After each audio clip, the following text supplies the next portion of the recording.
Alright guys, TacticalRab back again today. Hope you're all doing well and enjoying your day so far. And as the days rapidly tick down to the World Championship, no one really knows what the starting roster of OpTic Chicago is going to be. If required, could Damon Barlow, the three-time world champion currently associated with OpTic Gaming, step into their lineup? Intrigued to hear your thoughts in the comment section below. Like if you guys enjoyed the video, subscribe if you are new as always. I greatly appreciate it. Really up to the channel. Thank you very much indeed for doing that. First of all, a couple of you guys pointed this out to me and said I should mention it in the video, so I thought I might as well. As Clayster says, feeling sluggish today, lads. What's going on? Does Clayster have it? Is he not going to be able to play at the World Championship either? Doesn't necessarily seem like that's the case, as it does seem like he's going to be flying out to Los Angeles, and the OpTic guys are going to delay that by a day, as we'll look at here in a couple of minutes. Simon Scump says the stresses of the situation is certainly, well, reaching at an unbearable point, to be honest, because I'm sure it's difficult for those guys to deal with most certainly. But yes, Clayster feeling sluggish today. Who knows what's going on there? But he does say this: leave for my 10th champs, $11 million plus tourney tomorrow. Pretty ridiculous, to be honest. The Clayster has been around for this long. I'm pretty sure the other one that wasn't champs was like the playoffs during Black Ops 4 that he managed to win on a United, and also the World Championship. That was like a $1.25 million event, and then champs even went one step further than that, of course. So managed to snag 4 of them so far. Still surreal to me that I'm getting the opportunity for a 5th. Pretty crazy to think about how Clayster, how the season has gone from being such a good AR right at the start of the game, having a great performance in Stage 3, then things all go haywire, right? And now he's stepping back into the team for the World Championship. But apparently, they've been looking pretty damn good in scrims, and that means really whoever they play at the major. Of course, in the very first round, they play OpTic Chicago. Regardless of who OpTic Chicago have on their starting team, they're going to play the subliners. Even if OpTic have their full strength roster, I think the subliners aren't going to be an easy team to beat, no doubt, especially with Clayster coming back in at champs. It's not going to be easy to get past them, especially when they don't necessarily have the roster that they want to have. Hopefully that will indeed be the case, but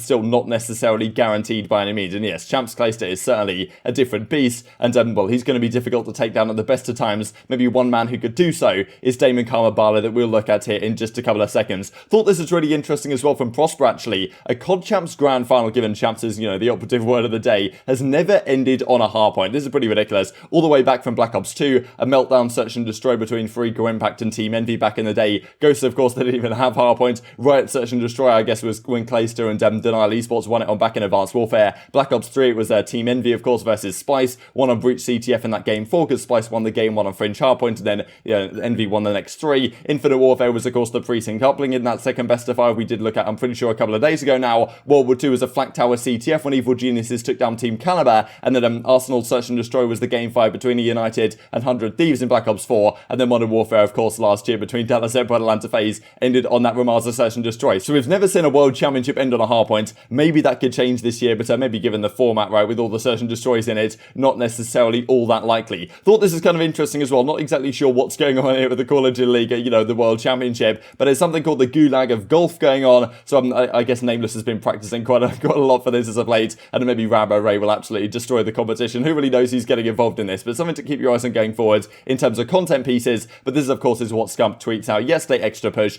going down the route, of course, of streaming as much as possible and getting as much practice in as they reasonably can ahead of the World Championship. But on stream last night, certainly talking about the difficulties they've been having. A couple of days ago, we discussed the fact that, yes, Envoy and Scump still testing positive, and that's the issue, right? They might have fully recovered, but they're still testing positive on the test, and this is the issue to me. Maybe not necessarily the CDL could have done anything differently here. Like, it's understandable the route, okay, yeah, you have to test negative to actually play the event, but it is possible that you can, like, not be contagious anymore. I'm not exactly sure what the guidelines are and what the science says at the present time, but I'm pretty sure, like, once you've had it for, like, I don't know, 14 days or something, you're probably not going to be contagious anymore. So even if you're still testing positive, then maybe there should have been another workaround for that or something like that. I don't really know, but the rules are the rules right now, the way the CDL have them and Activision have them in place. Maybe they have to do that for legal reasons, or maybe it's something to do with their venue restrictions, what they want to have. I don't really know. Fact of the matter is, you've got to test negative if you want to actually play at the event, and well, Scump and Envoy is still testing positive as of yesterday at the very least, and therefore they're delaying their flight, and well, understandably pretty stressed about the situation. How am I feeling about the situation? How are your head and stress levels going through this?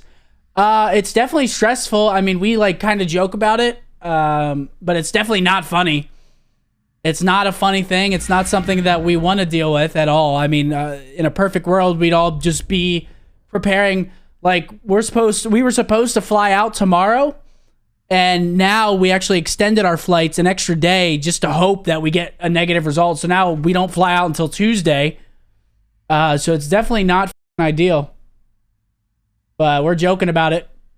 I mean, there's not much we really can. So here arrives on the scene Damon Karma Barlow, of course, the first 3-time world champion, the only player to do it all 3 times in a LAN environment, Black Ops 2, Ghost, and then of course Infinite Warfare with the OpTic dynasty to cap off that era. And of course, like, retired last year after a tragic season, right, on the Seattle Surge, and since then has been doing content and stuff. It still seems to be keeping up pretty well with competitive play. And this is the thing, if you're OpTic, yesterday Scump talked about the possibilities that if Scump and Envoy cannot play, which obviously would be a massive loss to that team, what do they do in terms of bringing in substitutes? Because the rosters have been locked, would they be able to bring in any other players other than their substitute and their coach? Because I'm pretty sure, like, maybe Zuma was saying that if Diamond Con couldn't make it out to the States, right, because he was like the visa situation from him in Canada was still a bit of an issue when he had to come in and replace Clayster, then it was actually a possibility they might have to get someone else in, like get another 14-day, and the CDL can actually do some sort of exception to the rule. Okay, yeah, technically the rosters have locked, guys, but if things that, there's some exceptions in play, maybe you can get another substitute into the team for like a 14-day contract or something. So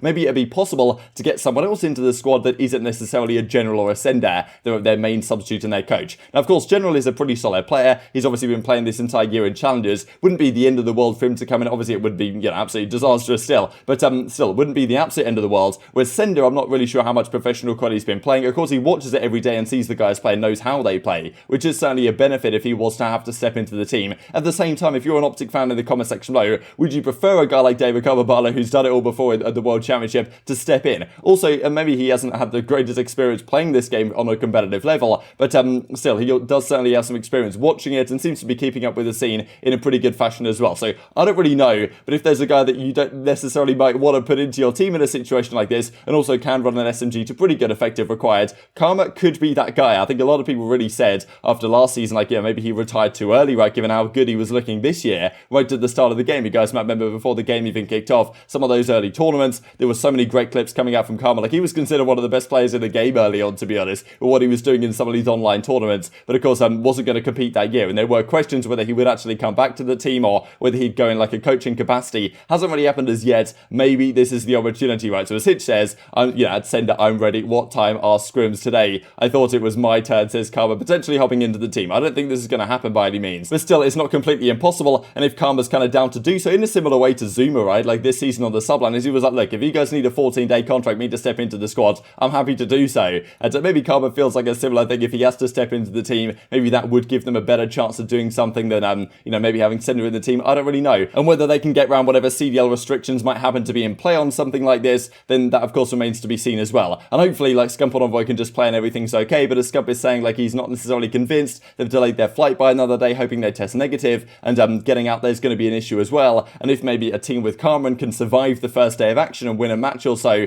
then at least they can stay alive in the tournament potentially, if the other guys can come back into play. But certainly everything is on it's on a thin line right now, whether everything's going to happen. And Sender even comes in the reply, the GOAT has returned, right? Maybe Sender, if Karma wants to step in, that'll be okay by him as well, and he can still stay coaching the team or something like that. It is somewhat tough to say. Let's talk about this then, because of course coming into the World Championship, the reigning champions are the Dallas Empire. These are their stats through the entirety of that stage. Crimsix actually had a pretty damn good one compared to other people in his role. Shotzzy didn't have the greatest stage by his standards, but again, maybe he'll bounce back for the World Championship, as certainly he did last year when it was required of him to do so. So yeah, the SMG duo right here not necessarily being phenomenal. ILLey had a really good stage by his standards as well. Still, his Search and Destroy does kind of surprise me, because ILLey through his entire career, or at least prior to him becoming a pro player, he was an absolute Search and Destroy wizard, right? This guy was known for being a beast in Search and Destroy, but yet since he's come into pro play, his S&D KD at the very least hasn't quite matched up to what you might expect. And if they can turn that around, maybe that's what is required of them to go one step further. This, of course, are the OpTic Chicago guys, who Dashy once again statistically had a phenomenal stage. Really, all the guys did, to be honest. It was pretty impressive what they managed to accomplish, at least in the first part of stage 5, right, in the group play matches. And yeah, obviously we want to have this squad at the World Championship, right, because Scump and Envoy especially, they've been turning up massively, right? Like, Envoy controller's been an absolute beast in terms of damage per 10 minutes. Scump right here and all the game modes has been phenomenal. Search and Destroy especially has been pretty spectacular. And it's difficult to replace these guys at all, right, with any players that you might want to bring in, even if you could bring in like any player in the entire league to sub into this squad. Let's say you could even bring in a guy from, maybe the bottom 4 teams of the league, you bring in an Afro or something, I don't really know, a talented SMG player from there. It's pretty impossible to replace the guys that OpTic have on their squad, so hopefully they do, of course, get the opportunity to play. Just to finish off with this as well then, from a Tactical Legendary Vanguard, will be the best COD of all time. He tweets this out every single year, so I thought I'd mention it, given he tweeted it out yesterday. And yes, Modern Warfare wasn't one of the best gods of all time, says Attach. And one day, I suppose he'll get this right. Maybe it's going to be this year, as Simp says, you got to be right soon. But Attach's like, look, I was already right with Modern Warfare 2019. That game was absolutely phenomenal. But certainly there has been some more optimism about Call of Duty Vanguard this time than maybe there was about previous Call of Duties last year, for example. But still, it remains to be seen if this game is actually going to be any good for competitive play. Just wanted to finish off with this for you guys to get the mood for champs, as our Chrome's been doing on Twitter these last couple of days. This, of course, was Huntsman versus OpTic Gaming Los Angeles last year, when the incredible Envoy versus TJ1 versus 1.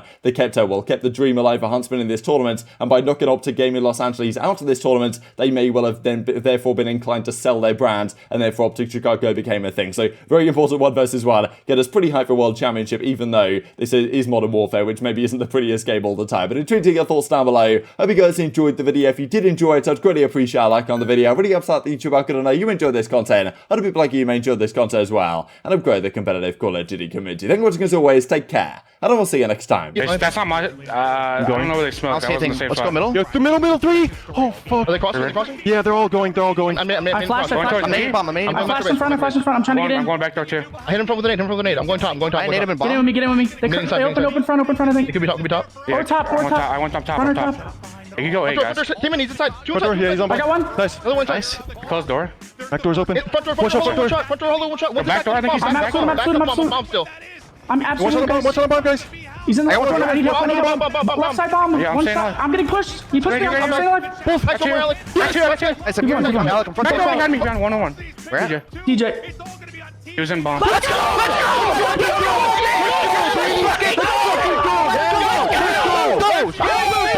Fucking ouch, baby. Let's go, man. Let's go, baby. Out there, baby. Fuck out of here, Let's go, man. team. Good shit. Good fucking 45, man. Good fucking 45, bro. Let's go. Let's fucking go. Good fucking 2-piece, bro. Holy shit.